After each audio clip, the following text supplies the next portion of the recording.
That is how ungrateful the British were and are still. And there was an official notion that the colonial treasury had to hold substantial reserves to serve as a cushion for bad economic years.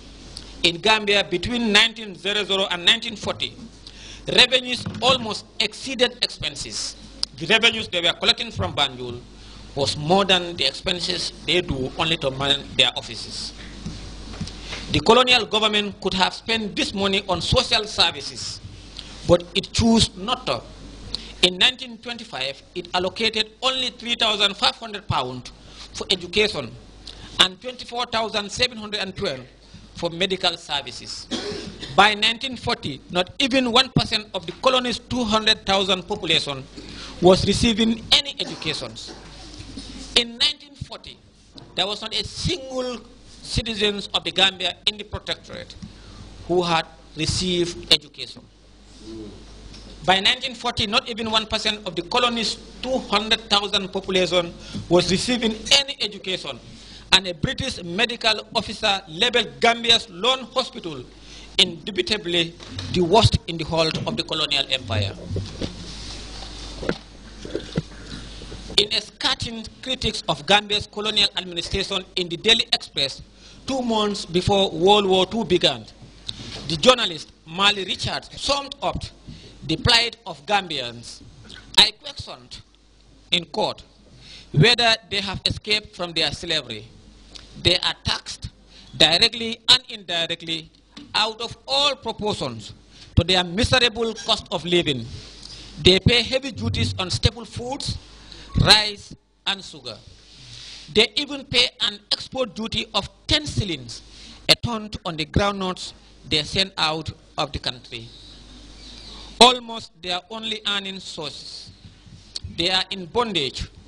These black Britons, referring to the Gambian, in debt from the cradle to the grave, in order to pay salaries to white Britons who administer where little administration is required, but do not develop when development is most needed.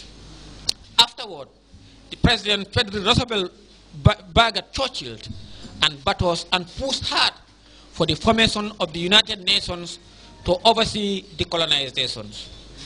President Roosevelt at that time, he told Winston Churchill that it is evident and is only human and dignified enough for them to push forward policy of decolonization Banjul and other colonies.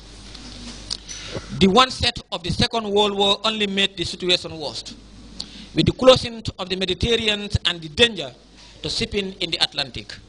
Batos became an important Allied air and sea base during the time. The surge of growth took place at a time when Allied merchant shipping was tied up, and the usual sources of rice, Burma and Java were in enemy hands, according to a formal 1942 British memorandum. The same on page 18, Africans living in war battles faced a shortage of housing too. Even before the war, there were not enough places to live. Then the government got land for its military expansion by evicting people from their homes, and 51 acres of have died. The most heavily populated sections of town. Some of those evicted moved with their relatives. Others pulled up at night in the yards and outbuildings of strangers. Those who had neither of these options lived and slept without shelter. Not 2 months before Roosevelt rode through town, Batos police rounded up 800 people sleeping on the street at the time. Batos sanitation was another problem that perplexed colonial officials, all the more as the population grew. A professor of the Liverpool Schools of Tropical Medicine linked Batos in 1937 to a waterlogged sponge floating in a sea of its own excreta, and no one seemed able to wring out the sponge or clean the sea. The diseases that resulted from this combination of problems made Batos in 1943 one of the unhealthiest cities on earth. Most Gambians had malaria, But according to British medical reports, respiratory diseases took the heaviest toll. Yaws was moderately plentiful, with 1 in 4 residents of most villages showing obvious indications on open sore of late yaws. 20% of Gambians had trachoma. Blindness was merely common, and there was more. Every village of any size had 2 or 3 lepers, and syphilis and gonorrhea were almost epidemic in part of Patos. Young children had the worst of it, the writer indicated. Howells reported that half of the children in 3 Gambian villages he visited in 1935 had enlarged spleens. Conjunctivitis was chronic among them. Parasitic skin diseases were common. Nasal discharges were extremely common, and schistosomia was generally supposed. Howells wrote, if as little as a third of the children born reached the age of 5 years, it would not be surprising. As he was driven along the streets of Patos, and as he boated past the wharf towns up a river, the then American President Franklin D. Roosevelt, said the depression leader who had worried at home about freedom from want, who had lamented in Forsyth charts about the unemployment, who had brought Americans a new deal to help provide for their basic welfare, cast his eyes on the human results of colonialism, and he was dismayed. Roosevelt wasted no time by telling Churchill about his views on Gambia and his newly focused of thinking on the future of the European empires. He brought it up in private conversations with Prime Minister in Casablanca, and at the January 22nd dinner he gave in honor of Sultan of Morocco, he spoke boldly about colonial hopes of independence and a post-war effort to end imperialism.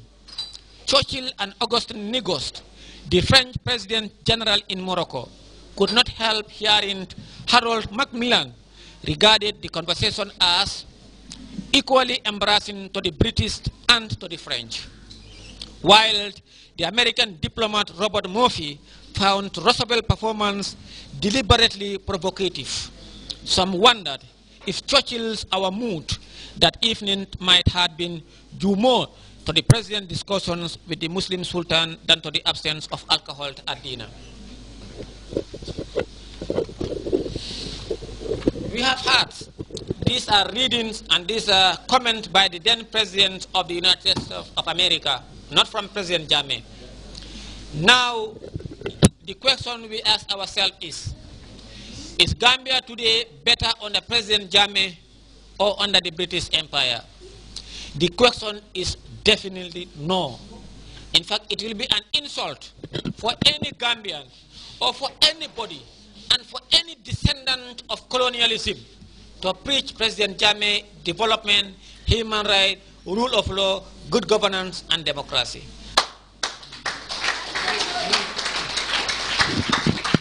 On the same books, President Jammeh also talks about the United Nations Security Council, the war in Palestine, the war in Syria, the war in Iraq, the war in Afghanistan, and the list goes on and on.